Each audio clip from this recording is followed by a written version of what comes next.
Welcome to Awake And Empowered TV. I'm your host, Ethan Fox. I have a very special episode today featuring a video from our 2015 Awake And Empowered Expo, which was in April of 2015. It's a consciousness panel from the Sunday night of our event featuring a number of presenters that we had over the weekend, including Dr. Semir Osmanagich, Rehmannia Dean Thomas, Micheila Sheldan, Allen-Bousson, Mark Romero, Morey, Kevan Ryon, myself, and probably others that I'm forgetting at the moment. So we discuss a variety of topics, including the consciousness of the world right now, where we're headed in the future, and how we can cope with a lot of the changes in energy that are taking place. And some of the presenters also share their personal stories and struggles as well.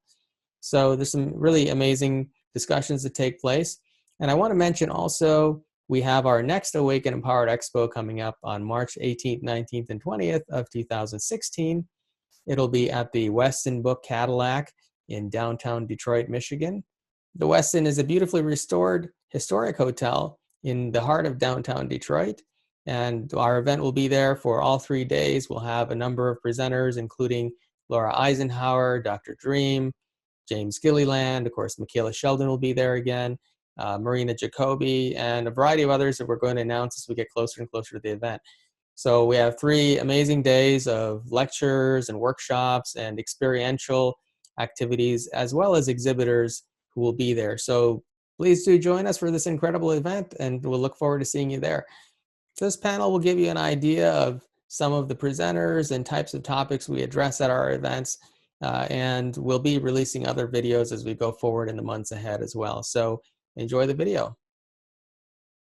Well, it's been an incredible weekend for all of us on the team here at the Awake and Empowered Expo and Flower of Life, and it's been an honor to be here for all of you and the incredible presenters that we've brought to this stage. It's our second time. We're planning the next one in October. We hope you'll join us and bring lots of people. I want to thank everybody, the team, the presenters. I mean, this is actually, even our presenters are part of the team. They've helped us to promote this event and make it a reality, and they've been very generous with their time, and we make them work very hard to be here, because it's really a group effort. We're not doing this for money. We're doing this to change the world and make things better, and in some small way, we hope we've succeeded this weekend and made your lives a little bit better. We are offering discounted tickets for the next one if you'd like to come. So, which we're never going to offer that price again, but we want to get as many of you to come back as we possibly can. So if you'd like to do that, it's on our website. It will be available for the rest until tomorrow. So run home and sign up for the next one. So we're going to have a couple-hour panel discussion with our presenters here, and so if you don't feel comfortable answering the question, just pass it along, and it's no problem. First, I'd like to start by asking your opinion on what really you perceive is happening in the world of consciousness, because there's so many difficult circumstances happening in the world, and obviously this audience is more conscious and experiencing reality a little bit differently. But if we look at what's happening on a mainstream level, you would swear that consciousness is not going anywhere, right? At least not anywhere positive. So I'd like to offer a little bit of guidance and maybe inspiration to our viewers, and this is going to be webcast all over the world. So to help them to understand, I mean, from your experience and what you're seeing around you, the clients you serve and so on, do you think we're moving in the right direction? Or do you think that there's a chance that things are still in a precarious place? I guess from my perspective, what I'm seeing globally really is a push and pull effect, right? Equal and opposite reactions, which is a natural law. But on my personal level, I am seeing a huge growth in the average person, thanks in part to the TV stations, the world-class, because being a medium, the world-class mediums that are on TV now. So, of course, not only has it helped my business, but then why do these events to help enlighten you right? And I feel like by doing that, you then take it, and it's a mushroom effect.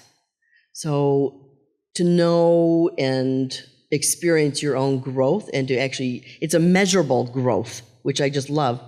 And that to me is of utmost importance, because one person can't do it all by themselves. We just can't. There's the leaders, and then there's the people who are the followers, and then there's those people that just like to talk a lot, which is cool, because we need those people.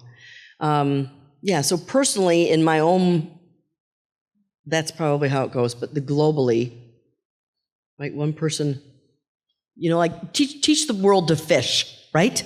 Teach them to fish. And that push-pull effect will definitely grow. It will definitely grow. So keep on doing what you're doing, right? As you follow us, and ta-da, I'm done. Well, I'm going to keep it short. I worked with an indigo child recently. Now, it's not been my policy to see a lot of indigos, but I'm seeing more and more indigo children. And I mean, for me, what I think is the indigo children are our future, you know, and I could see the growth and interest in the spirituality of the younger children. I worked in the school that you were doing with, and worked with those children, and then today I saw a couple of children that are really interested in, you know, more than just the mainstream cartoons and, you know, playing video games, and it really encourages me. So, I mean, that's just my personal perspective.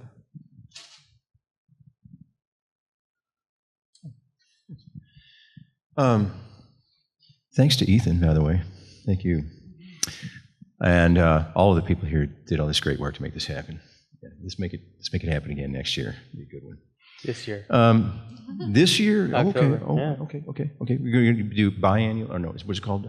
2 times a year? Mm-hmm. Okay, good idea. Yeah, I feel that the human race is standing at a threshold, and it is precarious. And when we look out there, we are at the edge. And I guess I thought that 3 years ago, but now it seems to become more acute, and there we are still at the edge. But I got despondent, like a lot of people, and then I had a book channeled to me by some angels that helped me realize that evolution is part of a process, and we are not designed to get to the end point without the battles and the dualism. We come to a place of dualism. Dualism is the law here. We're not going to get past that. As consciousness increases on one level, you will see. Well, let's not make a commandment, but we have seen. Or we have witnessed the anger on the other level seeming to be all over the place too. It just seems to be part of the dualism that we deal with. How we respond to it is how we grow. And we're not here for a really easy ride. You know, the abyss and the abyss and the bliss live side by side. And so it is how we respond to it, and that is where our growth comes from. I do hope and pray that we can remedy this world. Her ecological issues, you know, get on that, because we need to. But we're standing at a precipice, and it is our job to open up the minds of the people and say, we've got to do 180 here, and that's where we stand. And that's what we're out there doing, so thank you. Thank you. Sam, I'd appreciate it if you could talk a little bit about the grand cycles, right? Did you do that? History of humanity is a history not of evolution, but cycle after cycle after cycle. What we do know is that we live simply in the last cycle, which started with Sumer 8,000 years ago, Babylon, Akkad, Assyria, Hittites, ancient Egypt, ancient India. Now, in the last couple of centuries, we have become the materialistic beings, 99%. But if you go to the previous cycle, we can, of course, see the physical proofs of those civilizations that existed on the earth. Today I mentioned a couple of them, Yonaguni monuments, but also Machu Picchu, also Göbekli Tepe. Also we have pyramids. The first Egyptian pyramids, the biggest one, belong to that cycle. 12,500 years ago. Before that one there was another one, 18,500 years ago. Before that one was another one. 55,000 years ago, 75,000 years ago. So we simply live in the fifth world, humanity. Of course, there are many more advanced civilizations before, even now, in different dimensions. They'll be after us. But we as humans, I think that we need to develop our spirituality. For the mainstream science, when you mention spirituality, they will say, oh, spirituality equals religious. Spirituality has nothing to do with the religions or religious beliefs. Spirituality is advancing, developing our spiritual senses. Every physical sense has a counterpart on spiritual realm, so we can really see more, hear more, feel more. Imagine instead of very limited range that we can see much more or hear more. But besides that, we had a total of 30 spiritual senses, 30. I just mentioned first 5. The other ones, instead of communicating through writing, and our civilization thinks that writing is the highest level of communication. Wrong. If I write a little paragraph, 10 or 12 of us will understand it differently, meaning it's not perfect. But if we can exchange the thoughts, telepathy, that's the perfect way to communication. We all have those abilities, and that's spiritual sense.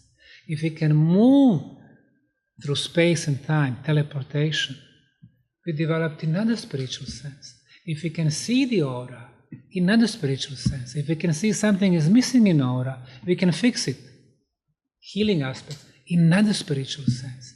And that's our full potential. What they teach us in school, through our educational system, is how to limit our potentials, not how to develop it.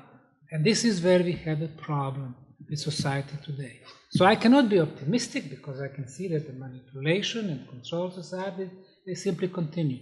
But it's up to us to develop first ourselves, surrounding areas, little communities, little ranch, it's up to us.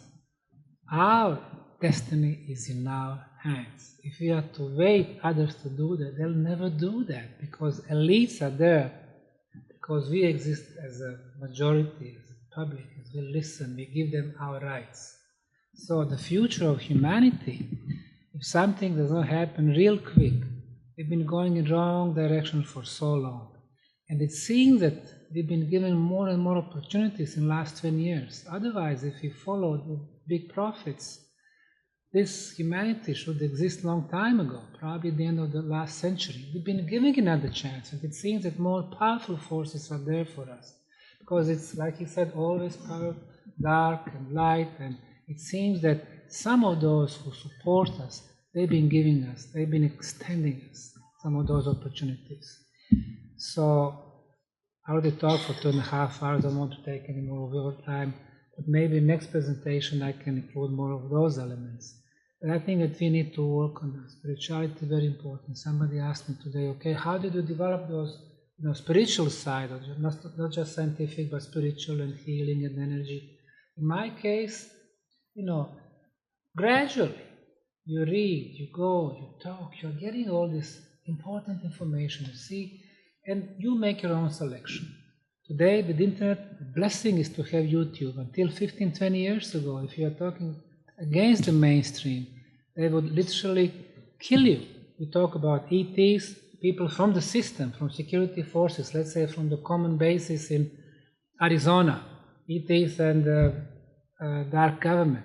They would kill people. Today, you can talk about it freely. So we can some good signs. You can see that. Last couple of days, and by the way, you really have had excellent speakers. I'm really proud of the group you had here. I mean, we are coming with so many new stuff. It's important, but still minority. We need to do everything to move that. And as she said, yes, you have leaders. And leaders are those who, despite everything, they keep going and, they are that example that everybody else will follow. Sorry, That's perfect, perfect.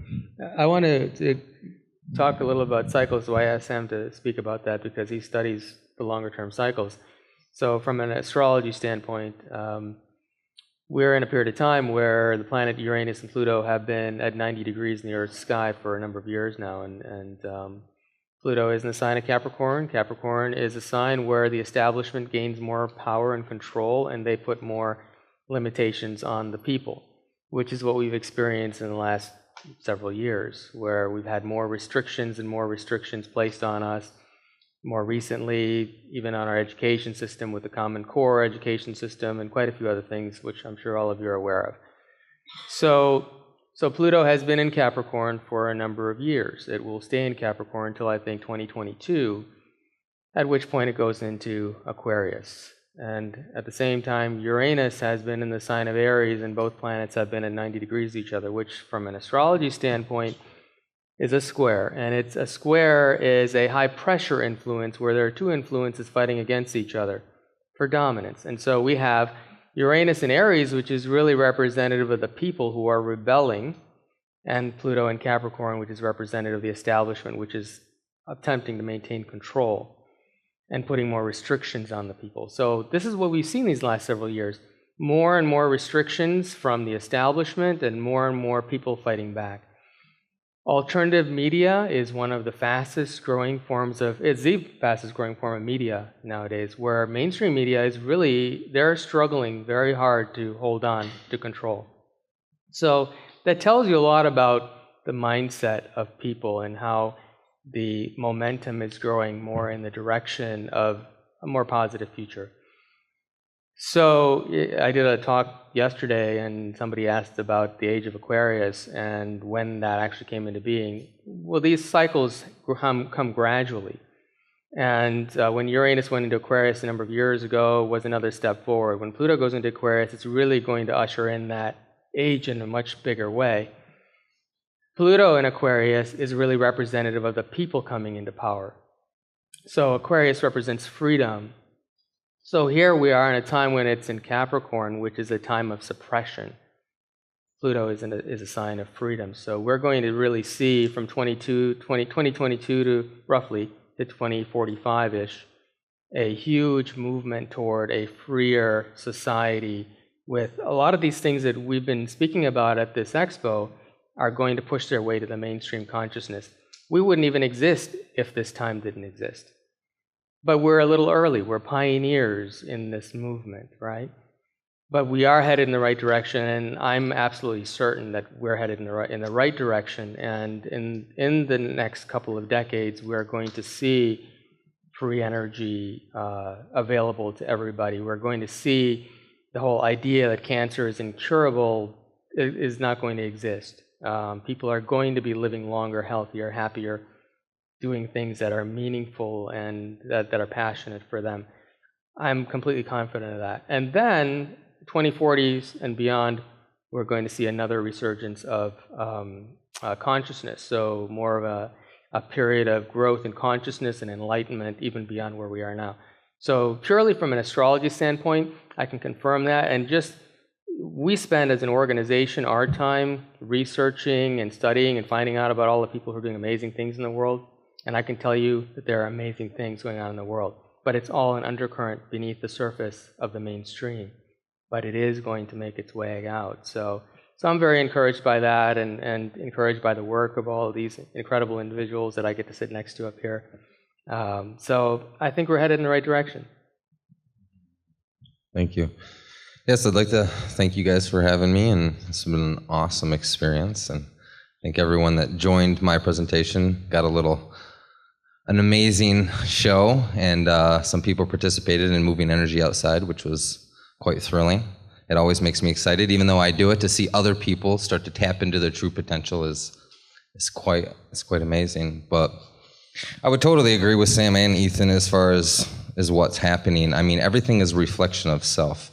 And we have come out of this dark period, and now we are coming out into a new period of advancement, consciousness, and I am just seeing it everywhere. It's once you start shutting off all those external things and start really seeing what's going on in yourself and how you can be the change that effectively you want to be, it opens up all the doors. And you stop looking at all the negative stuff that's going on. And there's an uptick. Because we have a rise in consciousness or vibration, it's going to be a little uptick in that negative because there's a balancing going on. But we are going, there's no stopping this. This is on a movement. And I know it seems precarious right now, and you look around, and but you have to learn to let that stuff go and not really be focused on it and not have resistance to it. and realize that it all comes with inside. I mean, everything that's going on our planet is a reflection of our side, of what's going on inside. So the more you can start to just, look back at yourself, stop being worried about everything going on, and balance yourself with love. Start putting forth in the world what you want to see. It's the simple thing, do unto others as you would have them do unto you. I know it's a thing we've heard of forever, right? It's like the main, that saying, but it's so important. It's really like the first step to start saying, okay, how can I better this world? If I don't want to affect it, you need to effectively start working on yourself with your health, with your diet, how you feel, how your mind works, your thoughts, through meditation, quieting your mind. So I would tell everyone just to be excited. I mean, every day is so beautiful. No matter what the trial, it's going to make you better. It's like we're carbon and we come into this structure to help us turn into diamond. We come into this pressured place to work or to make the best seed of us. You understand, we're just aspects of a larger portion of us, spread out throughout the cosmos to perfect so that we have the best seed, our seed of us. Just like plants or fungi end up and they send their seeds out. A lot of people don't know this, but seeds actually come from other places. The coconut actually comes from somewhere else. It drops in, it sets up a grid.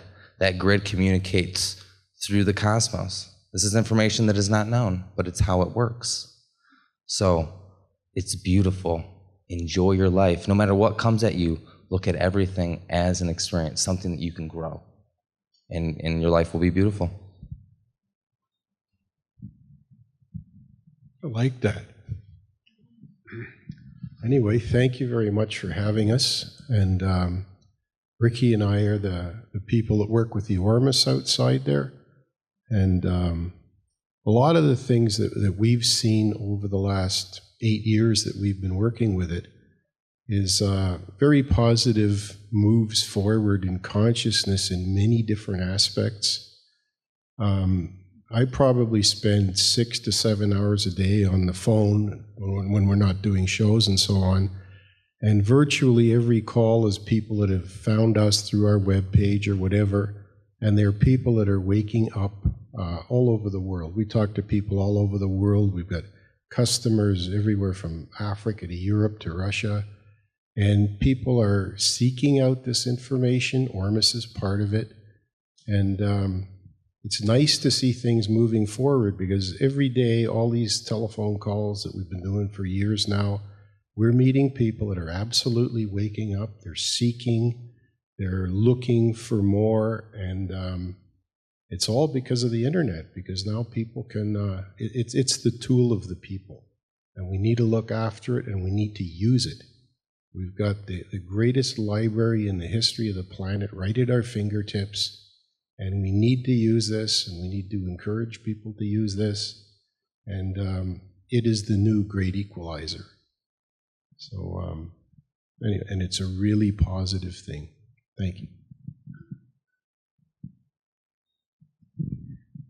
Well, in the last couple of weeks, we saw Dr. Oz on mainstream TV talking about Monsanto, and we saw, thousands of mothers show up at the California courthouse with the Senate bill to make vaccines mandatory in the public schools. So, I mean, I see it all over. Everyone seems to be waking up, and that push-pull struggle is, evident in a lot of those activities. But my channeling, and I mentioned this on the opening panel, my channeling lines up with what Ethann was talking about with the astrology. And what I'm hearing is that in the course of the next 2 to 5 years is going to be a bit difficult because we're not going to really see with our eyes a lot of these changes come in and stick, We're going to see them taking hold or, bits and pieces. But until we make this transition, which is energetic, we're not going to see a lot of these new technologies take hold, and that's the key, is they're all here and they're underneath the surface, but we haven't seen them hold. And what I'm hearing is that's the transition that we need to go through to a fifth dimensional energy, which is moving away from, obviously, the singularity of the third dimension and moving into a fifth dimensional energy, which is the connection of a one consciousness, meaning we open our heart chakra and we resonate with one another. And to me, that's where we're headed, and I see it every day. I mean, even this event in itself is a consciousness that's created that is positive and connective, and that has to go out into the universe and make a shift and make a change. So yeah, I definitely have high hopes based on, seeing things like this event going on, and things like Dr. Oz and all the moms who are showing up saying, no, this is not the way we envisioned, our children to live. And even the point that Barb made, and I run our youth group here at Flower of Life, the kids, they're not going to take any of that.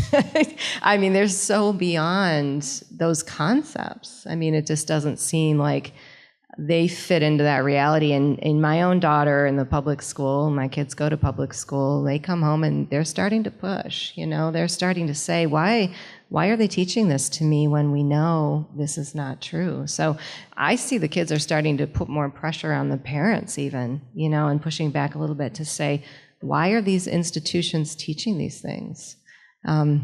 So it's going to be an interesting journey the next 2 to 5 years, but I think that we'll start to see a lot of these institutions mold and change once we get through this transitional time.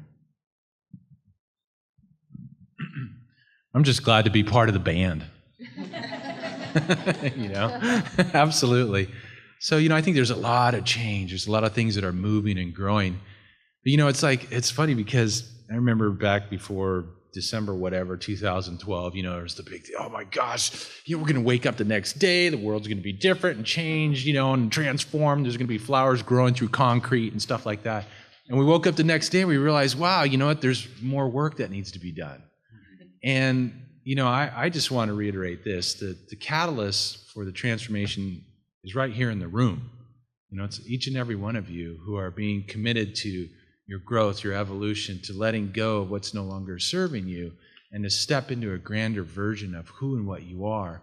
It's that, and everybody that's committed to that process, that's what's necessary to really create the change. We're all pieces of the puzzle in this thing called global transformation. And we know how frustrating it is when you get the whole puzzle put together and there's one piece missing. It's incomplete. And each and every one of you are a piece to that puzzle. So get your act together. Let's all go and move to the next level and continue to work on ourselves and evolve and unfold and learn and grow.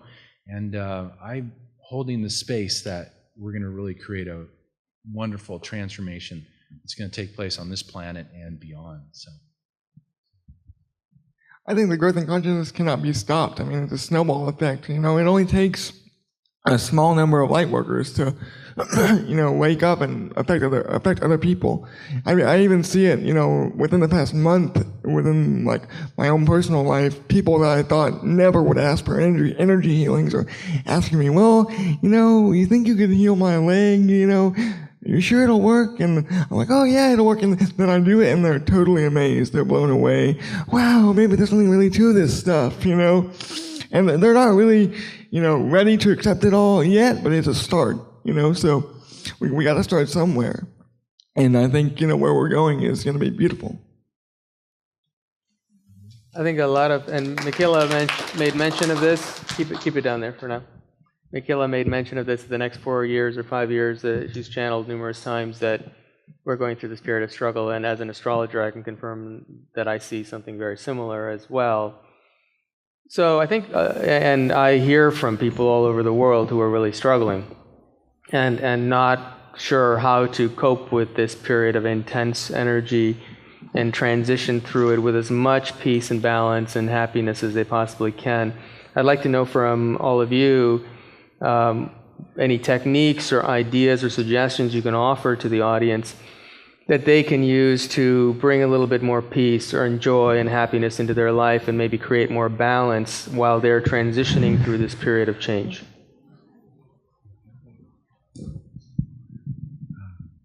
I think one of the most important things we can do is feel our feelings, to get out of judging feelings of sadness and anger and whatever they might be. This is something that we need to move. This is an energy. It's a vibration. We don't curse at 88.5 on our radio dial, and only honor 108.5 on the radio dial. No, we feel the whole spectrum.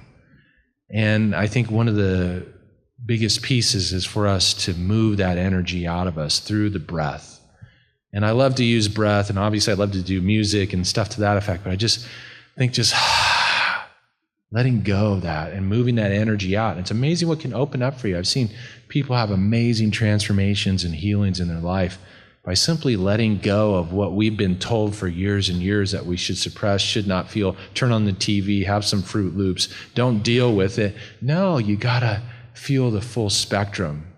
Because as we still play, and this is probably something that people in this area relate to even more, to experience the warmth of summer, you have to experience the winter to have it to compare it to, even though you take it to a whole nother extreme in this part of the world. But at least so I've heard. I'm a Southern Californian. What do I know about winter, right? But to really get in touch with that, to feel that, and to move that. So use your breath, meditate, focus on that, be gentle with yourself, and take acts of daily self-love. So, I think really you need to access your joy. That's the most important thing. It's hard, you can't always transition from, if you're having an emotional blockage or a hard day or something that's, really somebody that's bothering you in your life, you can't always go from, anger to joy instantly or, sadness to joy instantly. But, just take the small steps. Try each day to find joy in the smallest things.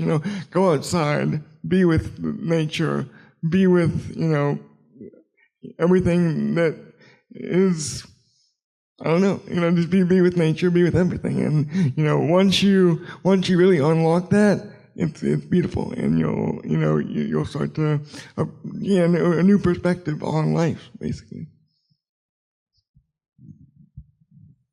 One of the things that I'm noticing with my clients and many people I'm coming in contact with is we all seem to be opening to our soul's gifts and our purpose these days, which is quite different than what it was in the third dimension, which was very material. And it's a difficult transition because we're still working within this financial system that we have. And so people are really struggling with, how do I live my true purpose when I have this day job and make it all work? And everyone's holding a lot of stress and resistance around that, I think. But some of the advice that I've been getting through my channeling is you just have to pay attention to where you're placing your energy. And so don't, if you're moved to drop your day job and step right into that soul's purpose and you feel completely supported in that, then by all means go for it. But taking small steps, like what Justin was saying, to engage your energy a little bit each day towards that new area that's opening up for you. And it doesn't have to be your full day. We all know we're moms and dads and we have jobs and things that we have to do. But if you place a little bit of energy towards that new direction that your soul is pointing you in each day, eventually that vibration is going to shift you higher and higher to the point where more energy is going to go that direction, more energy. And all of a sudden, you're going to open up, new directions to go and guidance and things to get you to that new place. So I think we all have to keep in mind during this transition that we need to have patience. Like, Mark said, be kind on yourself, and bring in a lot of joy, but also focus some of your energy, not all of it if you can't, but at least some of it every day towards that new direction that you want to go. And I think that's the way we're going to get there. I think one thing that has kind of been helping me over the last year is I'm kind of the person where I was just always going, always a doer, not really being with myself and really taking the time to find my center. And had a lot of growth over the last year after kind of traumatic experience, and really caused me to wake up overall. And I think that's really pushed me to find ways to find myself, find my center. And I read this book. It was called Mindsight, a really good book.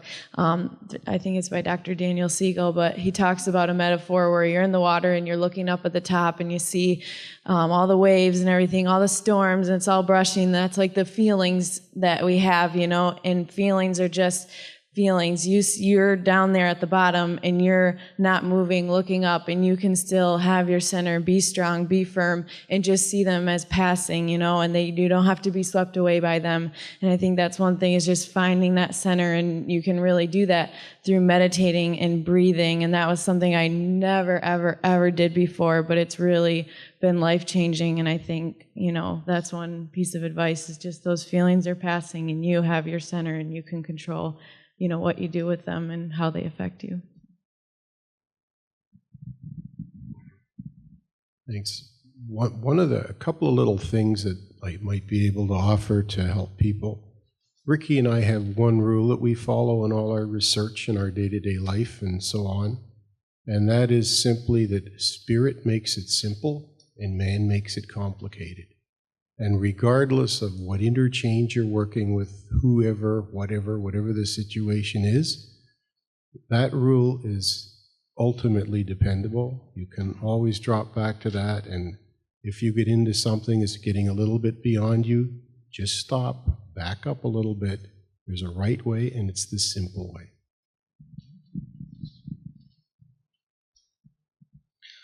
Yeah, I would say, I say to all my students that breath is so important. Breath work and breathing and smiling. We are always holding our breaths in our society. If you think about it, someone gets mad at you, and what do? Hold my breath. Breath is the key. See, we walk around reflecting from all this stuff within inside of us: judgments, control, fear, blame, hostility. And the more we can let those things go through the breath, it's real simple. You made a perfect point. It's simple. It's always simple. If it's too complicated, it might not be the right direction. So remember that just tie to the breath. You realize when you see someone in your field that you don't like, or is reflecting something that you don't agree with, it makes you feel bad, realize that that's actually coming from you. It's not coming from them. They're a mirrored image of you. Everyone is. You're only reflecting what you vibrate. Everything is frequency and vibration. Our body is mostly water. Sound and frequency manipulates water. So it's our environment. It's what we're doing, the people around. Well, we're effectively creating that through ourselves and our reflection. So getting tied to the breath and saying, wow, look what came into my field today. Look at this guy, honked his horn and gave me the bird. Instead of getting mad, instead of reacting, because we are always so reactionary with our emotions, and she hit upon it, the emotions are signals, just like she said, in the water looking up, right? You're not affected by it in the calm water, but you see it. The emotions are exactly that, they're signals. So the more we can see the emotion or feel the emotion, because everything is in feeling, so we feel the emotion, and then we can say, okay, how do I want to react? Why is this in my field? And where is it coming from? Is it fear? Is it judgment? Is it hostility? Is it blame? If it's not love, you have to let it go. Smile. Just breathe. Breathe a few times. The breath is key. So that would be my advice on your day-to-day walk, is recognize that emotions are signals. Use your breath day to day. Don't react so much. And align with your center, with love, and everything will work out. I want to take a moment to just kind of highlight the people on the stage who are doing incredible things, each one of them, and the tools that they bring to all of you and to the world that can make life so much easier. Kevan Ryon on the end there, who is an incredible healer. And I mean, imagine the ability to do that sort of thing and to enhance, and the enhancement that can bring to someone's lives. Mark Romero, whose music has changed the lives of so many people, and we've used it in so many environments here. It makes people happier, it makes them healthier. That is an amazing gift. Micheila Sheldan, the ability to speak with your spirit guides. I mean, for me personally, to be able to speak with my own spirit guides and consciousness and to understand why I'm here and what I'm here to do, and also the energy that comes through that helps to lift our consciousness. Sarah King, who is working really in the field of health and nutrition. From my experience, a change in diet can completely change your life. And I've known a lot of people come into our organization with poor health and poor attitude, and they changed their diet to something a little bit healthier, and suddenly their consciousness went up, their happiness went up. Just a simple little thing as that can make all the world a difference. David Kane here, who is, for those of you who don't know what Ormus is, should go to him and ask him more questions, but I've seen Ormus at work in the lives of people, and it increases your energy field, enhances health, increases consciousness, improves happiness. Just an amazing breakthrough of, and it isn't really of this material world in its entirety. So it's, we're starting to shift to another dimension, and we're seeing these tools that are allowing us the ability to do that. Ken Chorley, I mean, can you imagine? He just taught some kids earlier today how to, make clouds disappear and make clouds disappear, move the energy, connect with wind energy, trees, and yeah, they wanted to burst a cloud, and we connected energy, and they were moving the windmills, and they said, what about those? It was perfect clouds, of course, and started with a couple little ones. Literally did it in about 30 seconds. Then there was one about this reference side in the sky. And within, I about estimated about 3 minutes.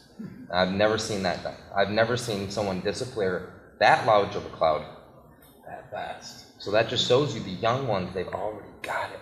They've already got it turned on.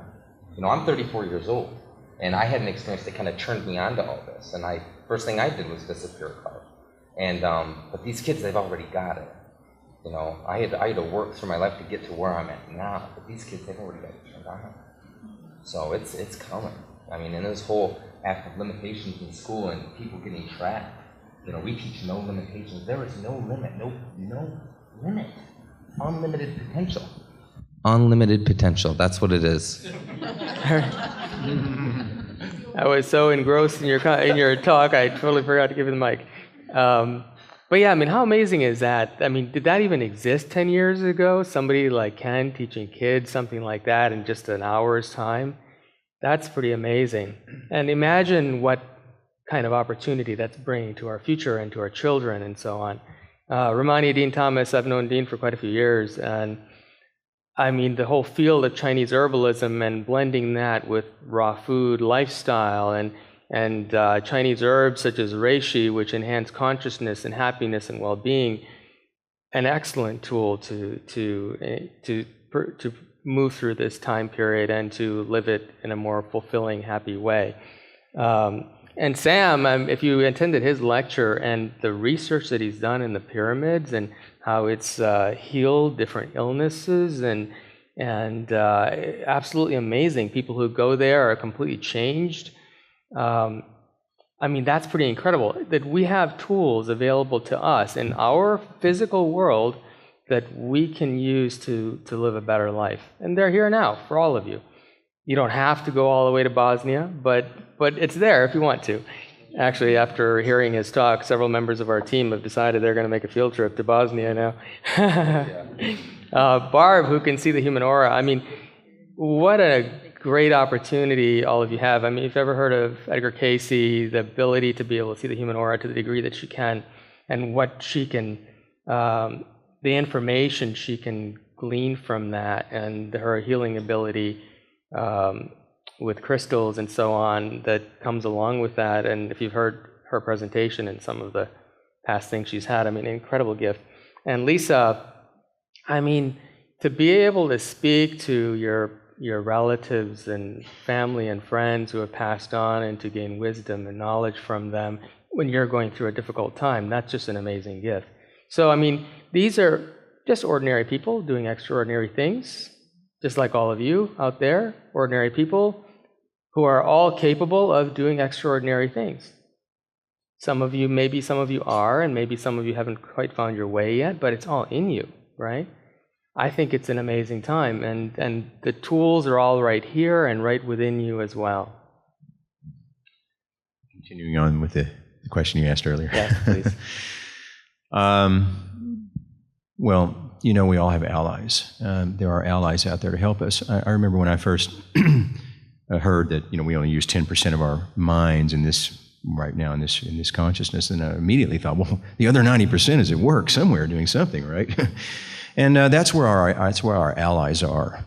Our allies are there, and I would say to all of you, I've had a great, wonderful experience getting in touch with them and listening to them and having them help guide me. I did that through writing primarily, but now I feel them by my side, and a lot of allies are by your side. You can believe that, and the more that you can open yourself up to communicating with them, the more they can help guide you in benevolent ways. And they are karmically attached to our benevolence. They mean to help us. The other one is literally is reishi mushroom. That's my big thing. Reishi is an ally. It's a big ally. It's an extraterrestrial life form. It is involved in consciousness. And I always advocate if you can take reishi mushroom. It is not psychotropic. It is not harmful. It's good for you every way around. If you can take that, it will help clear your vision to let the allies that are there to help you, to let them speak with you, and benevolent energy will help come around you. And that is, I truly believe it helped me a lot.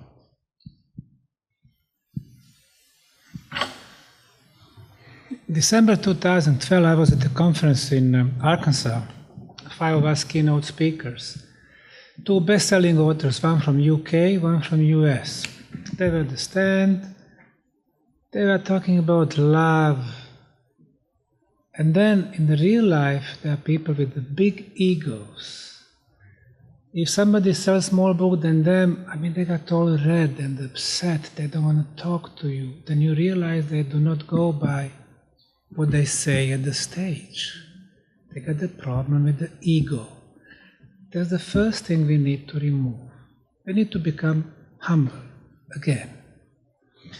What my life taught me, I would say 4 things in order to achieve one of the goals, probably one of the most important goals in this life experience. Be happy, but really satisfied. And everything that comes with it, balance, spiritual and physical, should result in a smile in our life. This ride is not easy, but we should be happy. We have a role to play. Let's play it the best way. So my formula, 4 things. Number 1, love and be loved. And I'm so happy to have my wife, my partner, my love. I call her 3 in 1. And be loved. And then spread this circle around you. Have patience for everyone. The second one, create stress-free environment. Almost impossible, but we can do as much as we can. It's not easy, whether we are in corporate, media world, science, cultural, sports, everywhere. It's tough, but then we need to have our goals, noble goals in front of us, and fight for them. Number 3, eat healthy. Number 4, drink healthy. So, we have some simple, formula here, and we should go by, but always with a smile. And that smile should not be fake smile. Okay. I've always told people you have your crossroads in every, it can be every minute, it can be in an hour, it can be in a day. But we all have these decisions, say somebody snaps at you, because they're having a really bad day. Well, you have the choice. You either can snap back at them and feel miserable, or you can just say, well, I'm sorry you're having a bad day, and so you have a good day. I wish you well, and just smile and go on. And don't accept any of their negativity. And, it's a continual crossroads. I've worked with the hearing impaired, and I feel like, I always try to do it in pictures, because they understood that. And so I do those crossroads, Somebody cuts in front of you. Oh, well, you must have needed to go before me. Yeah, that's okay. Have a good one. Don't get upset, because every time you get upset, then you lose some of your power, and you allow somebody else to be in control.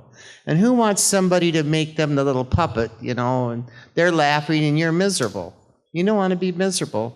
So in the visualization, imagine you as a trampoline. And when anyone's throwing some negativity at you, you just bounce it back off, and you just, smile and be happy. Because, for me right now, I just want to be a kid, and I just want to be happy. I want to spread the joy.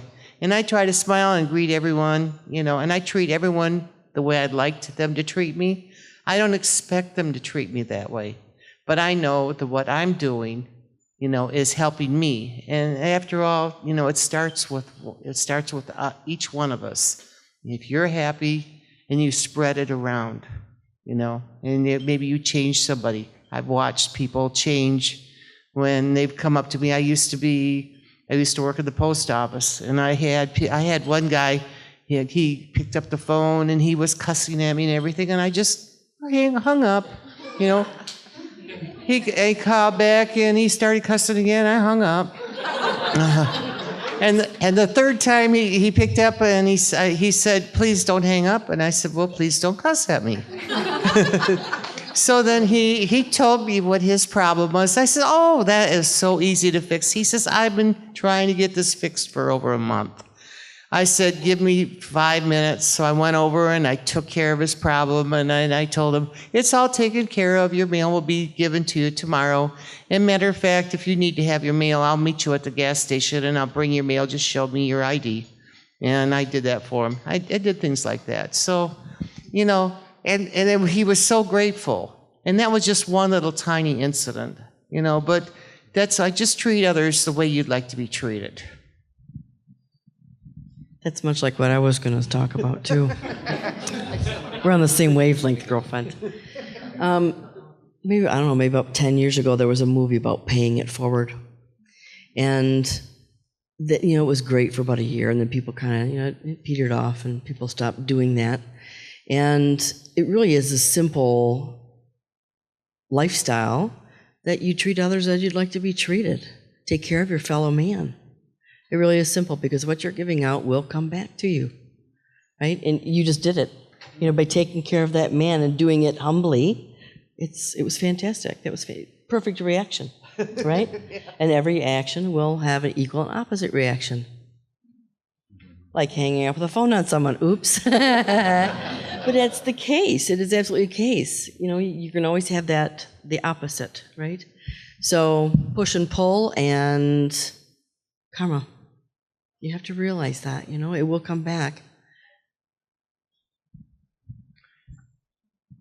I'd like to hear maybe a short personal story from each of you, or each of you who wants to participate, that is an illustration of a challenge that you might have endured that ultimately required a test of your faith, and in that process you've grown through the experience and maybe even felt like you've come out in a positive way. In 2012, I believe it was, 2011, 2012, I seemed to have a falling out with spirit in my work. That's the end of my work, right? So that didn't work too good. So I recommitted myself to meditating daily. And within 2 weeks, I was in my, doing my little Om thing. And it was almost like a blinding white light was in my eyes. So I opened up my room, and there's nobody here. Okay, what was that? So I closed my eyes again. Again, the same thing. Then I opened up my eyes, and Jesus was standing there. Now, I'm a spiritualist. We believe in Jesus and Buddha and Kuan Yin and Maitreya and, all the masters. Why is Jesus in my room? And it kind of freaked me out, because I'm just little old Lisa. I don't, I'm nobody special. So why is he here with me? Well, he came every day for 2 weeks, and he told me to start writing down the lessons, because he would take me on the meditation. And after about a year and a half, I had over 200 meditations written down. They were called the lessons. And then I was told that there was a book there, and you know what? I am the punctuation failure of the world. I call myself the karma queen. So I would have never thought that I would have written a book about my experience and how I work with spirit. And that was a huge lesson for me. I would have never thought that I was capable of doing that. But by having that faith that, you know what, I know spirit is taking me somewhere. I just have to follow. And that one step at a time, that's what helped me get through this. And now I'm on my second book, and I have the third one in the works, and don't stop me now. 10 years ago, I was doing lectures in Egypt every year, maybe 2 times a year. University of Cairo, University of Alexandria, University in Shams. I was traveling there, paying all my costs. I had my business in Houston, 120 employees. Life was good. I was staying with my wife in 5-star hotels, looking at the Nile. Everything was fine, spending so much money. Then 2008, Wall Street crashed, crisis in the industry. From 120 employees, I'm down to 80, to 60, to 50. And every Friday I need to provide the payroll. And I miss 3-4 payrolls, no money. In Bosnia, I have another big project. I had 25 employees. I have my guides, my miners, my diggers, my archaeologists, geologists, no money there. The government, they don't have money no more. I did not start with the tourism thing, so it's tough. So we literally have no money. And me and my wife, one weekend, we got like 4 lectures in 4 different towns in Bosnia and Croatia. And I had money just enough to fill my tank. And then the next lecture is in a town which is 600 kilometers, like 400 miles away. And then I was counting, I got barely enough to get there. And of course, women don't like insecurity. They like everything to be secure, that you have enough money there. But then, I'm always with a smile. So I'm driving, and then we are getting close to this town of Karlovac in Croatia. And then I look in the tank, it's like empty. So, we are wondering if we're going to make it or not. And then we did make it. I got my lecture like 4 p.m. By 6 I'm done. We sold 5 books, just enough to fill enough tank to get to next city. And it was questionable. We got there also. But there, a big crowd, 350 people. We sold like 80, 100 books. Gosh, we had enough money to, get ourselves a nice hotel, to fill up the tank. And all the time with a smile, because I knew the life goes, you got ups and downs. And then she learned with me, this is, if you have the right approach, then you're going to make it. Otherwise, you're going to be under stress all the time. Doesn't matter if it is up or down for you. Oh man, every day is a powerful learning experience for me. My life is a serious roller coaster between the intense. My life is intense, and the lessons are always awesome. They oftentimes do come from the periods of adversity, and during those times when you're going, God, why is this happening? Later on, you go, man, that was my greatest lesson. But life becomes magic when you're learning from every little thing. It all starts to be magic. And I'm at a point where everything seems like magic for me, so I can't really pick out any one particular experience, so I'll pass it on. Well, for me, this expo, you're witnessing one of my faith moments. This is our second one. And it's been a major undertaking and a lot of risk for me personally, and a lot of times along the way where I've wondered, why am I doing this?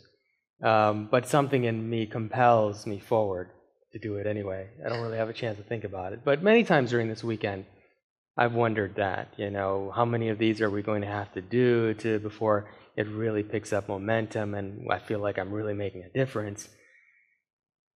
But then I got stopped in the hall so many times by people who were just beaming from ear to ear with excitement and stopped me and gave me a hug and said, oh my God, this is amazing. And so I made little notes in my phone so I don't forget that. Because we made a difference in so many people's lives. And if it's just 1 or 2 people or, all of you who are in this room, that's enough, and that is what the last event we did was like. And that's enough fuel to go forward. And look at me, I'm sitting at this panel with these incredible people. So I mean, it's a huge accomplishment, and it gives me that hope and faith. 4 years ago, I can relate a lot to Sam's story, actually, and I was living a very different life. Plenty of money and plenty of stuff, and it was a leap of faith for me to pursue this path. But as impossible as the last 4 years of my life has been, and for those of you who don't know me personally, it may appear as if everything is just in perfect order.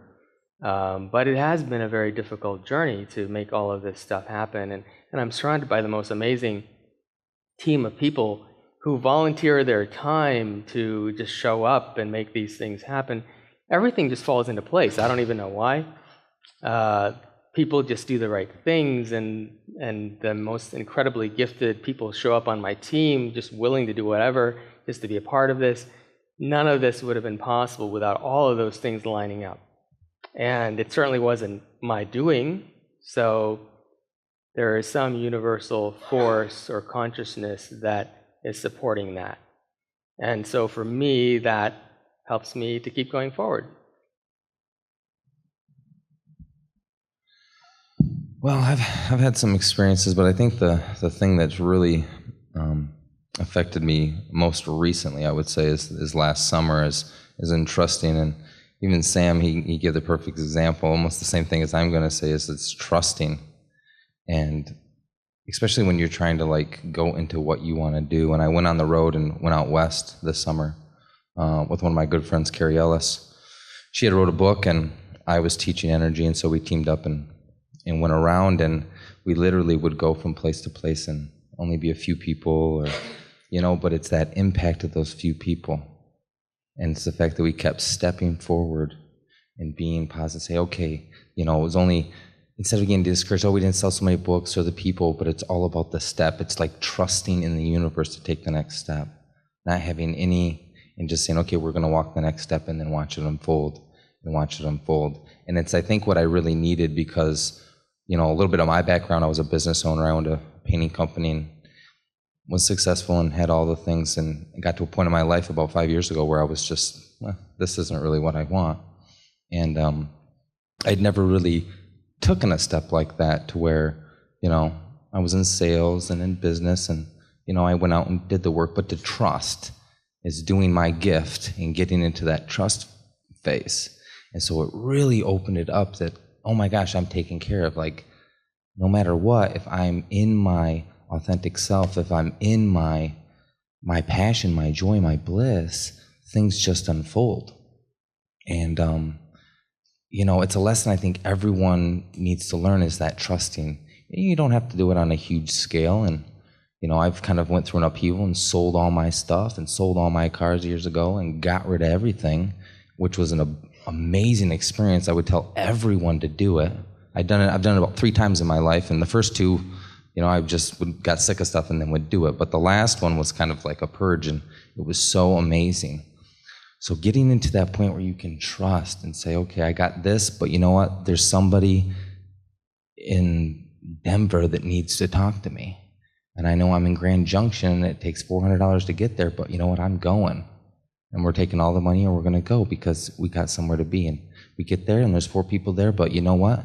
They needed, and we needed them to get to the next and to get to the next. So, we're in this grassroots movement, but it's so refreshing because it's something that we all need to learn, is to trust in our gifts and to trust in ourselves and to trust in who we are, and just take the step, and step after step, you'll be taken care of. So, I think it was huge for me, and it's just helped me in moving further in the future when, I'm seeing somewhere I need to go, and I'm saying, okay, let me help here, and then the abundance comes. A little quick other story, I had a yoga instructor that I went to yoga with, a good friend of mine, and she was building a yoga studio, And I was in between. I do some regular work on the side to support what I do, because a lot of what I do is volunteer. And so I said, okay, I need some money here. I need some abundance to come in to pay this bill that's coming. And so what I did is I went out and I volunteered my time to help. Now I owned a painting company, so I'm a painter. I can paint, I can operate sprayers. And they were building a brand new facility, and I said, listen, I want to take care of your painting. I want to come and help free. I'll come in and do it. And they were looking for volunteers, and so I did it. And I only did it a couple days, and what fell in my lap? Exactly the job I needed, exactly to support what I needed to support. So, I didn't fret at home. I didn't have resistance to the money. I didn't focus on the money or the currency. I didn't say, I just said, okay, how can I do my best? How can I do a gift that I have? And I'm a painter. So how can I do that? I went out and did my gift. What happened? Boom, currency showed up. So remember that whatever you put out, you're going to get back. Whatever you put out, you're going to get back.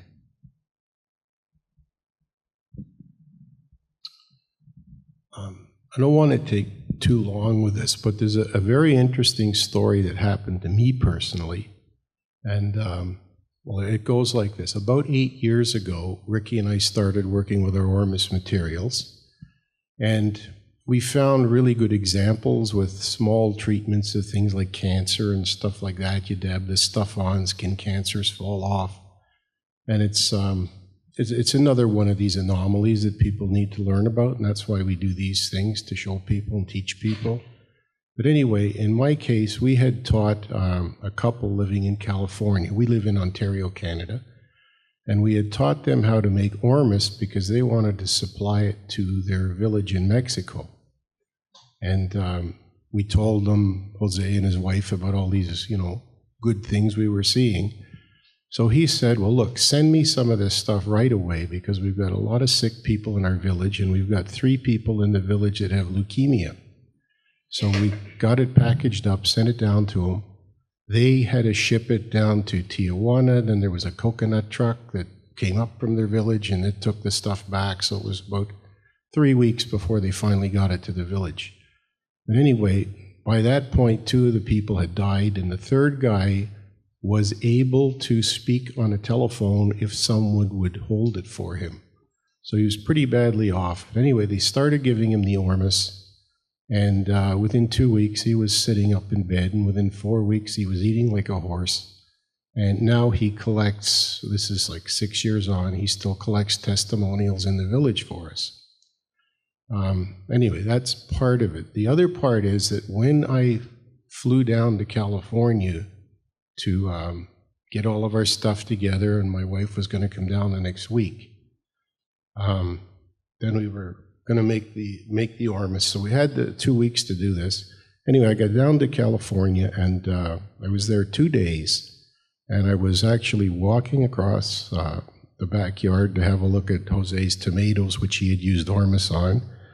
And right then and there, I had a massive heart attack in his backyard. Now, the interesting thing is, where we were in Chino, he called the paramedics. They were there in 4 minutes, and there was a heart-only hospital about 12 minutes away. If I had been at home, this simply wouldn't have happened. We didn't have the facilities in our town. So the fact that I'm here is sort of a testimony that when you're doing the right thing, Spirit will put things into place for you. Anyway, so we went through the routine. I went into the hospital. They did stints on me. I was in a recovery room in about an hour. Then Friday, they released me from the hospital. And during the 4 days that I was in there, an opportunity came up to do another program for 2 days in San Diego that following weekend. So we ended up, and we went down, in spite of the heart attack, we did a 2-day Ormus show in San Diego. We get back to Jose's, and everything went according to schedule. We got everything together. We taught them how to make it. And we came back on exactly the same airplane that we were supposed to. Now, the whole heart attack thing was rather interesting, because they presented me with a bill for $76,000. And when we got home, everything came up. We have socialized medicine in Ontario, but it turned out that the program would only pay $1,600 of this because they had these massively inflated prices on virtually every aspect of what they did. I mean, a $5,000 shot in California was $210 in Ontario. So they wouldn't pay all of this anyway. So they contacted me, and because of our experience of working with the Ormus material and seeing these really good results on cancers, well, I told them, I don't have the money, I'm not a person of resource, but I am extremely happy to come down there and teach all of your people how to deal with cancers, because we're getting rid of them right, left, and center. And about a month later, there was another call from a secretary in the hospital, and I explained and asked again to be put through to whoever I could talk to, and that was that. They've never phoned again. So I guess they absorbed the $76,000 bill on top of everything else, and nobody's ever pestered us. So it's when you do what's right, it seems that our guides or whatever just put everything in the proper place to allow you to continue to do your work. So it's been an interesting experience. Further to that, I had stents put in the heart that time. That was 6 years ago. And 3 years ago, I ended up having a bypass done in Toronto. And at the time, we had been using Ormus for about 5 or 6 years at that point. And the curiosity that came, they did the bypass, and during the operation, they asked me if I wanted to be part of a stem cell study that was privately funded, and they wanted 20 people in Toronto and 20 people in Montreal. And actually, the study is still ongoing. It's not completed yet, so I don't know that I got my own stem cells at this point. But what they did is they extracted stem cells and injected them into the original infarction, hopefully to correct and rebuild the problems with the heart. Possibly this year we'll know that for sure. But what came from that was another curiosity, because after about a month after the heart attack, there seemed to be a bit of a buzz created in the lab at the Heart Institute, because it turned out that the stem cells that they took from my hip to inject into the heart, there was 5 times as many as anyone they'd ever tested. And they also turned out that they were healthier than any that they'd ever tested. And they asked if they could keep some on stock for whatever future reference or so on, you know. So whether I got my own back or not, I don't know. But we know there was definite differences, and we attribute that to the Ormic materials because of the period of time we were using them. So anyway, it's stuff that's very interesting, and people need to look into it. Our whole premise and work with Ormus is that we teach people, and if somebody on every block can make this stuff, it can't be shut down. And that's what we try to do with it. So thank you. So many amazing stories. I'm not sure I have too much to add, but and I've not had any major tragedies in my life. I've been very grateful and fortunate, but I do struggle with my health. That is my one weak point. And those of you who are in my lecture know that was how my spiritual awakening came into being, as I was struggling with chronic pain, and it gotten to the point where I was on multiple medications, painkillers, antidepressants, stopped driving, was having my nerves ablated, the whole bit. And that was really the impetus for my spiritual awakening and my connection to channeling. But looking back on that time, I was so guided and centered by meditation through that. And I think that every time we have one of these setbacks come up for us, it's a new opportunity to remember how we need to drop the stress and drop the resistance and connect to source.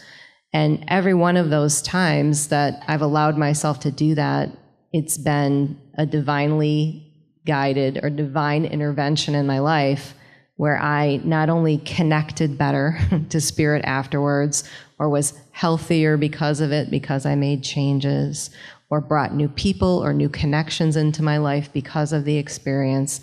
There's always something beautiful within the struggle, is what I've learned.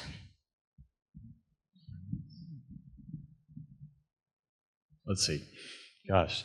I think for myself, being a former corporate exec, entrepreneurial guy, I was all about making money, building the portfolio, getting the shiny car and the home in SoCal and all the cool stuff, and then you'll be okay with yourself. And I kind of bought into that model, and I got up to the point where I was a CEO and all these different things. I'm like, this really isn't working for me anymore. So I made a shift to discover, to embark upon the hero's journey, using Joseph Campbell's monomyth analogy. And something interesting happens when you do that. It's like everything that you've built your life upon gets changed. And I think for myself, being kind of like high-powered exec sales guy, I put my self-worth and my value on what it is that I created and what I had in more portfolio and all that good stuff. So, of course, when I embarked upon that, everything that I had built my life upon, these paradigms, got taken away. And for me, the biggest struggle was, being a father, having 2 children, having a responsibility. Southern California is not a cheap place to live. To deal with that financial stuff where everything that I walked away with from that company, that thing was gone. History, bye, see you later. Now you get to deal with the reality of who and what you are. And that you can't find self-worth outside yourself through material things and through a portfolio or how shiny your car is and what kind of rims it's got. No, it's something that comes from within, because none of that stuff ever could fill that.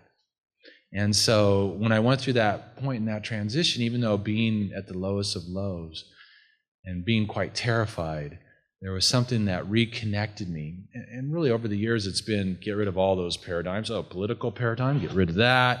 Medical paradigm, oh, toss that too. Religious paradigm, oh, let's get rid of that too. Money paradigm had to go also. So, but out of that, something really amazing really kind of opened up out of the whole situation, where I could really get connected to what mattered most and who I authentically was. And it wasn't the stuff outside of myself. It wasn't the portfolio. It wasn't the shiny car. There was something much more, something much huger than I ever had anticipated. Didn't necessarily feel that at that point in time, but that's another story for another time. Basically, my whole physical experience has been a leap of faith, right? Because, even, doing simple things like, driving. When I was younger, I had no idea how I was going to drive. I tried driving with my feet the first time, and I ran into the trash can before I got out of the parking lot, and eventually I got hand controls so I could drive, and it just happened to be there right at the right time, and even something as simple as going up the stairs, it's like, I have no idea. Maybe I'll fall down, but oh well, I'll get right back up, that's what you gotta do. No matter what your challenges are, you just gotta get back up on the horse and keep going. Even something as simple as getting in the shower at the hotel. I usually have a walk-in shower at home, and I got here and I had no idea how I was going to get in the shower. I had to get a running start and basically jump in there, but I made it somehow. So it's always kind of, just see what happens, and it usually works out. Actually, it always works out, I had no idea that, I would be in energy healing, and I really always just trusted, well, my CP has a purpose. And but I was always looking for the answer, and energy healing was an answer, and thank goodness for Micheila and Ethann, because, and everybody that's in my life has been giving me such great feedback and really enforce, what I'm doing, and so I'm really grateful for that. Thank you.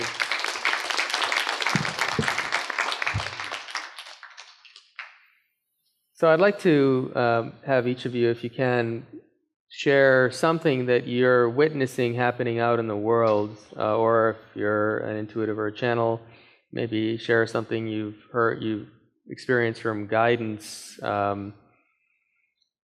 that gives you some sort of positive encouragement that there are things going in the right direction in the world, whether it's breakthroughs in technology you're aware of, or movements that are happening in the world, or spirit guidance, or anything for that matter. People who are being healed of certain illnesses, as specific as you can, things that maybe our audience hasn't heard before, or even if they have.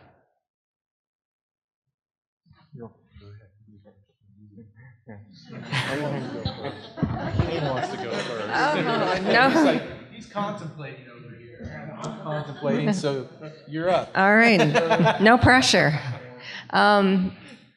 So, I love David's message, Spirit Makes It Simple, because every time I've done a live lecture, I get a ton of questions about cancer and war and all these things on the planet that are so backwards and wrong. And the answer is always simple. It's all about vibration and energy. And we have to remember that all of these things are so simple and reversible. But yesterday, when I did my channeling session, I connected with a ninth dimensional consciousness of Lemurian beings. And they've been coming in quite frequently for me. And they're full of hope, just full of hope and peace and love for the future. And they're really talking a lot about us moving to a fifth dimensional space. And they've often given definitions of what that fifth dimension will be like. And when I talked earlier about all of these things underneath the surface that aren't really sticking right now, that's what happens in the fifth dimensional reality, is that all of those things hold. They take hold. And what they're saying is, it's so simple, we just need to connect and vibrate and resonate with each other as a one consciousness. And it's all within you, of course, directing back to your own self-healing and improving yourself and being the best version of yourself that you can be, because it doesn't take an entire population of human beings to do this at once. It only takes a critical mass.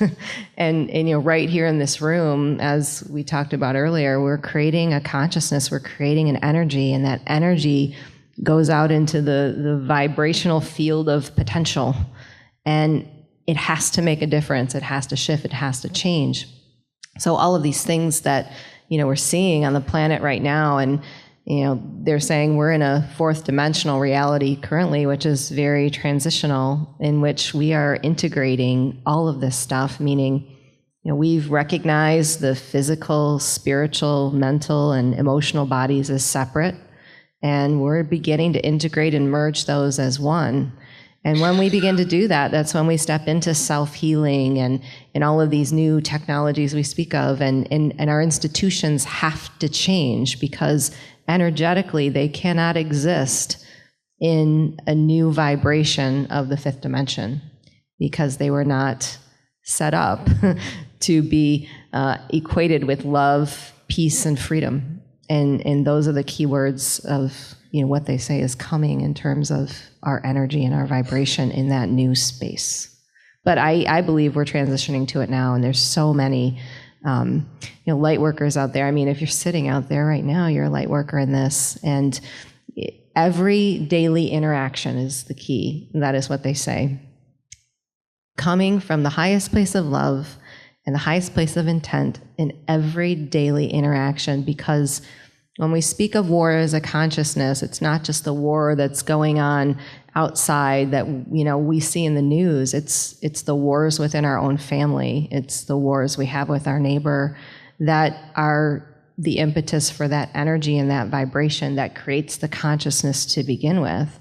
So the way we change that is to bring peace and love and harmony to all of the wars within our own lives, because we are a mirror to it all.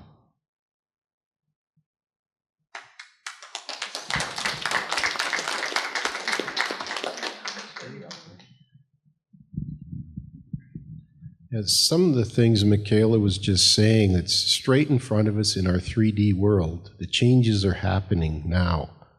I mean, 500 golf courses have actually closed up in the United States because people aren't going out and playing golf all the time. I've met in the last 3 or 4 years many, many people that simply don't have television anymore. They've shut it off. I mean, my entire life, we grew up with a television always on since the 50s. These are little things, but you're starting to see these are becoming a massive wave of changes, because as consciousness changes, these things have to reorganize themselves. The retail world is diminishing at a really record pace now. Things are closing. The whole presentation of massive amounts of product just, it's losing its focus. It's beginning to diminish. Things like the entertainment business, and these were all strangleholds of the elite on the country, was the entertainment business, the music business, the movie business. I mean, last year, video games were twice the size of the entire American movie business. Video games were $17.5 billion. The entire movie industry was $9 billion. So these are massive changes that are happening right in front of us, and we're all part of it. They happen in little increments, but as you can see, I mean, most of us here are gray hairs. So you've seen these things changing massively, and it's all changing, I think, for a positive direction, because when you start to get rid of all of these things that diffuse your attention, you now have time to focus and think for yourself, which is a good thing. Thanks. Good stuff, good stuff. Well, what I'm seeing is people connecting with energy all over the world, doing something they've never done before. I mean, we did this eons ago, but it's been kept dormant. So what I'm seeing is people... Uh-oh. Battery's dead. It's Carol.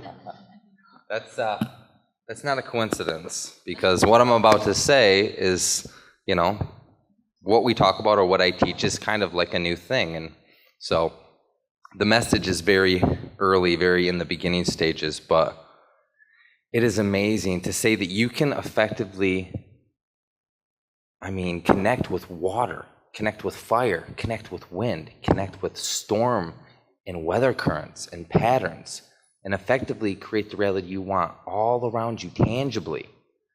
I mean, we have students creating storm systems in Europe and shutting down tornadoes in South America, creating rain pockets in California. We have a student that did some rain work in the portion of California that hadn't seen rain, just like a little pocket, and got it on video.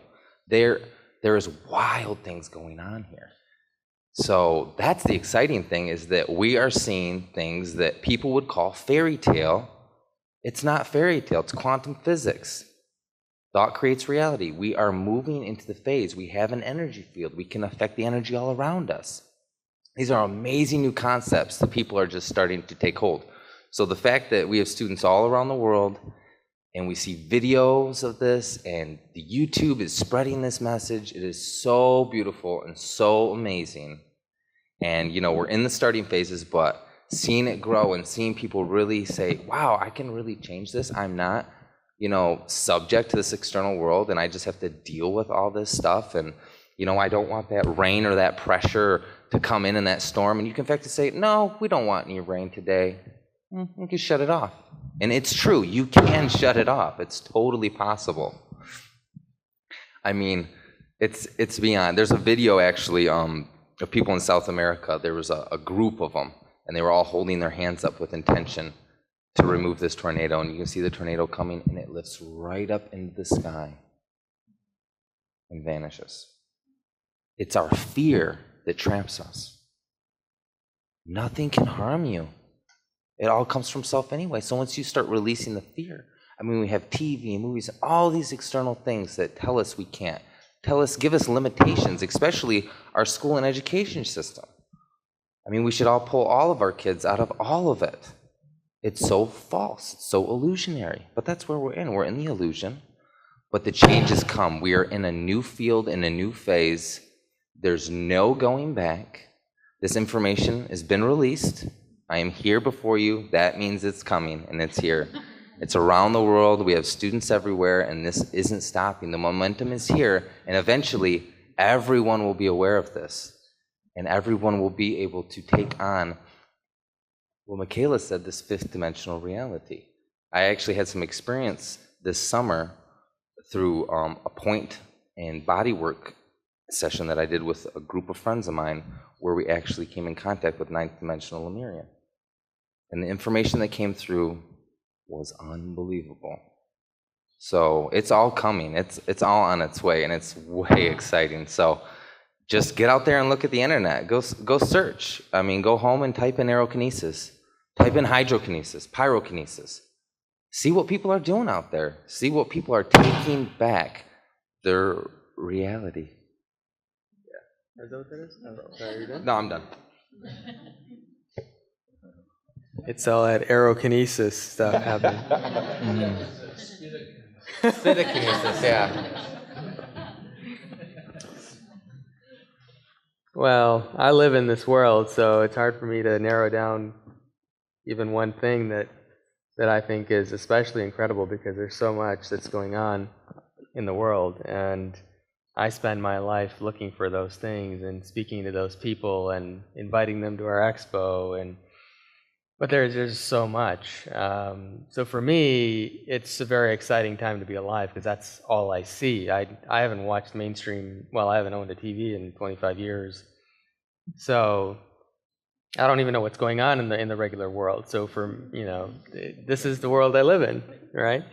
And we each choose what world we live in. Even though it may appear as if we're all living in the same world, we're all living in our own subtle difference of dimensional experience. And somebody just told me today about something going on in some other part of the world, and I didn't even hear about it. I mean, nowadays I don't hear about those things till somebody tells me, because I don't live in that world. In my world, there are scientists in Russia and in America, and even local actually, who are working on devices that produce electricity with no fossil fuel and no fuel input, just simply extracting it from the environment. In my world, in 10 years, the science is moving to a place where if we want to, we can live for 1,000 years in perfect health. In my world, people speak to spirit guides, and I mean, there is no barrier between this dimension and the other dimensions. There's just so much going on that's absolutely amazing in the world. And even all these incredible movements that we see, even in our physical dimension, to have healthier food and lifestyle, and a lot of the presenters things that they've spoken about here are becoming accessible to all of us. So it would be very hard for me to really mention one thing, but every one of the things that the other speakers on this panel have talked about are things that I think are very encouraging. Thanks. It was a while back, I was having a conversation with a guy, and I developed this theory about the way the world is controlled. And I said, the reason that the ruling elite control everything is because they have this one big ivory tower, and they've got one guy up in the very top, and he says, we're going to do this way. Okay, we're going to go take these resources or make this war. We're going to do whatever it is we do. And his minions inside the ivory tower, or her minions, go, okay, yeah, let's do that. And then they send that out through their mass media, and everybody goes, yeah, okay. And I said that's why they have the power, because they're concentrated in their message. They don't have this little battle like, wait a minute, how are we going to do it like that? How about we're going to do it this way? They would say, nope, this is the way it's going to be done, and everybody would say, okay. And whereas us, kind of on our side, we're more splintered, I thought. We all had our little anthills we were trying to build. You have your yoga community here, your raw food community here, your spiritualist community here, and on and on. And they were these little anthills that were around, but this giant ivory tower could maintain its control because it was a concentration of energy. And I said, so we're fractured. That's how come we cannot, make the ultimate decisions, it seems like. And my friend said, no. He goes, no, we're just as powerful as they are. I said, why is that? He goes, because we're all thinking the same thing. We don't have to be following this one guy. We're all thinking, how are we going to make people healthy? How are we going to bring people together? How are we going to heal the earth? So we're all thinking the same thing. And as we understand now, it really is energy. This ivory tower becomes a great big Goliath that is like much more, vulnerable. And as we grow these little anthills and we connect them with the mycelia of life, and we connect back into to life and earth and the spirit and all that, we are thinking the same thing. We have just as much power, and that is growing all the time. And the whole idea of that big paradigm, that big skyscraper with one guy on the top, it's becoming antiquated. So it's just going to become a natural evolutionary change that we will. I think that evolution is going to have us prevail. I give you your time back. Okay. Well, since I'm older, I had to really think about everything, and I wanted to listen to everyone else and hear what they had to say. And I have to tell you that, I've had a lot of adversity in my life, but I learned to take all those lemons and make lemonade. So when I first hired at the post office, they I'm telling on them, but they taught by humiliation. I don't know if it was in every office, but it happened to be in mine. Whenever I did something wrong, this is the way you do it. Well, why didn't you tell me that in the first place? So what I did, I started to make the lemonade. I said, okay, I want to learn every single thing that you're going to be training people. And then I'm taking over the training program. And that's exactly what I did. And I got people that went into management and higher up, And I never took advantage of that, that wasn't my point. But I just wanted to say that, I made lemonade with all my lemons. As far as people, I feel like nothing happens for a reason. I've been meeting people, and I've had a lot of people talk to me, and people are drawn to me because they have problems. Apparently, I'm a problem solver, I always say I'm going to write a book of Barb's good ideas because they'll say, I have this problem, and they'll tell me about it. And I said, well, why don't you do this? Oh, that's a good idea. So I get that a lot. And I feel that I'm really blessed because with everything I've gone through, I'm able to help others. And for me, that's my big joy. If I can reach out any day and make somebody else's life better in any way, shape, or form, whatever they need, whatever they're drawn to me. And as far as I'm concerned, and I do that to one person and they say somebody comes to them and I've already given Barb's good ideas. And they say, hey, I remember this. This is a good idea. And then the other person says, oh yeah, that's a great idea. And so they utilize it. So it's spread out. So I really feel that, you're talking about, do you see the world? I see the world as improving with each little good idea. Traveling to South Costa Rica, they have mysterious stone balls made from granite, 400 of them. I go to Western Mexico, Ahualco, 250 volcanic stone balls, some of them reaching 35 tons, 80,000 pounds. Easter Island in the middle of nowhere, 4,000 miles away from South America, stone balls. New Zealand's beaches, stone balls. Antarctica, Siberia, Albania, Croatia, Bosnia, everywhere stone balls, different materials. I was looking for the purpose. I went to Sweden, 150 kilometers from the capital city of Stockholm. A big megalithic circle, in the middle a stone ball. I was there with a friend of mine, Eva Svensson. She's running Dowsing Society over there. She said, Sam, before you enter the circle, let me measure your aura. So she's measuring, she said, oh, it's about 1 meter, it's good, nice. Now go and climb that stone ball, which I did. I'm standing there, and now she's measuring my aura. She said 1 meter, 3 meters, 5 meters, 15 meters, 50 feet. Mother Teresa had an aura of 18 meters. I told Eva, wait another minute. My aura will be 150 meters. I felt like I was on the top of the world. Somehow, the energy was coming from those megalithic blocks. And probably those blocks were getting underground energy from ley lines and underground water flows. So I was on the top of the world. And she said, and now go ahead and climb that tumulus. Tumulus is artificial conical structure. I climbed there. She put the metal keys under my feet, metal conductor, and now she's checking my energy flow through my 7 chakras. I know from before that my 4th chakra, the heart, is the most open. Heart, love, sharing.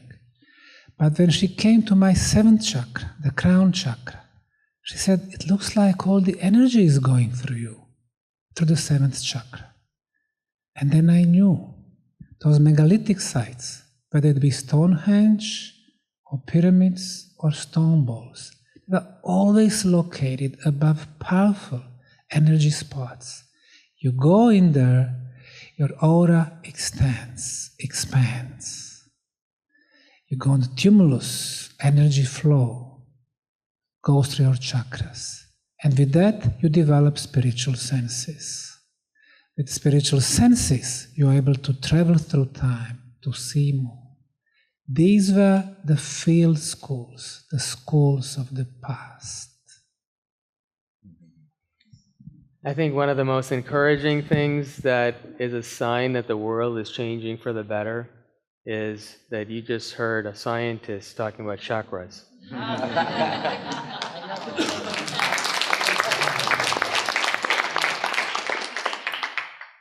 So, and actually that's not the only instance. I've interviewed a lot of scientists in the past couple of years, and they can talk about extraterrestrials and chakras and energy fields as much as they can talk about scientific research, just like anybody else in academia. That's pretty amazing.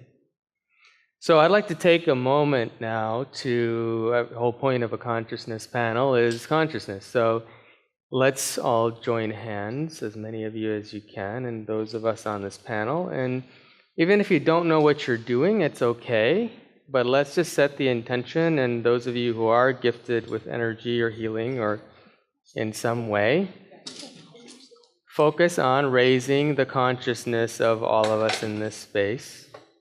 And it will be captured on film, so all of those who are watching. And let's just take a few minutes to do that. And Barb, if you don't mind observing, and let us know when we should stop, okay? Okay. So just kind of close your eyes and just breathe comfortably. And if you feel comfortable being part of that process, or you feel like you have a gift in that area, please take an active role in that.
Okay, you can open your eyes.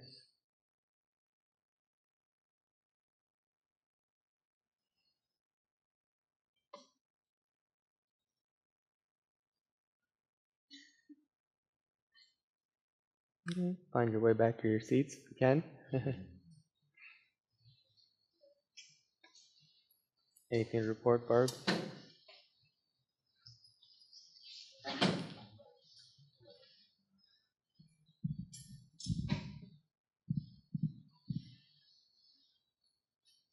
What a beautiful rainbow of energy. I mean, I saw greens and blues and yellows and lavenders, and everyone's energy was just reaching out into the universe. And our panel here, we were all blending of the many multiple colors, and it was just, I mean, I was actually awed by it. And it's a privilege for me to be able to see all the different colors and the energies. And it was very peaceful. It was very just stretching out to just not only fill yourself, but opening yourself up to the universe. Thank you.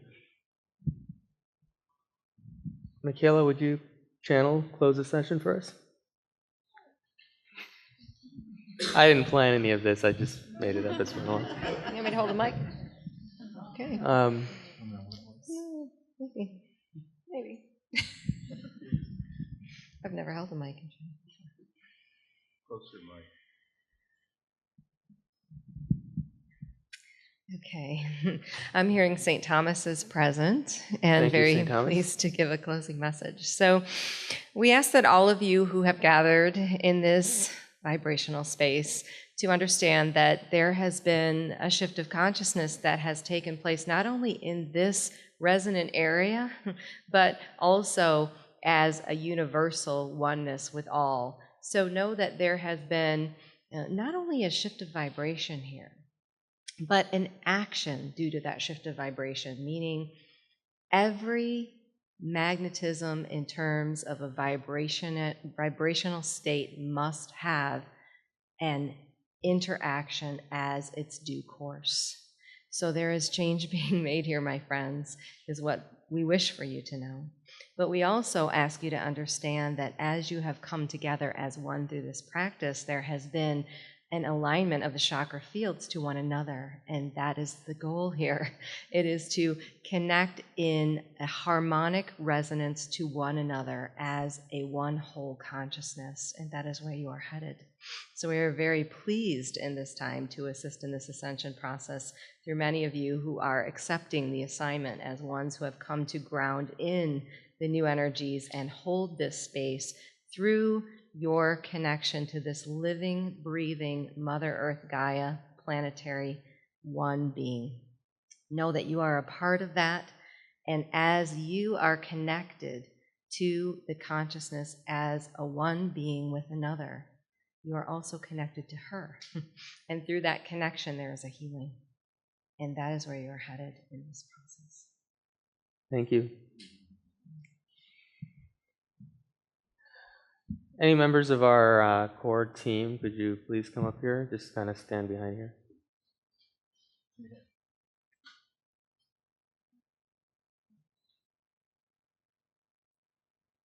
Just come back behind there.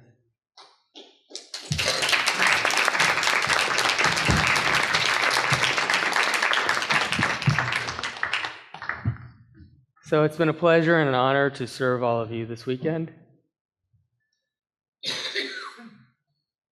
And thank you for making this second expo such an incredible experience for all of us, as much as we've been able to make it for you.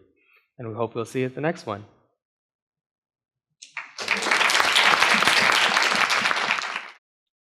I hope you enjoyed this episode of Awake and Empowered TV with our panel video from the 2015 Awake and Empowered Expo. This should give you a little bit of an example of the kind of topics and presenters that we have at our events. This is now our third expo coming up in 2016. But do join us in person if you can, because nothing is like being there in person. The video will give you an idea, but the level of consciousness and upliftment and experience, and even the social experiences and opportunities to meet amazing people in our audience is something that you really can't get from the video itself. I hope we'll see you at our 2016 Awake and Empowered Expo. Join me next week for another episode of Awake and Empowered TV, where we speak with the incredible individuals who are standing on the leading edge and changing the world.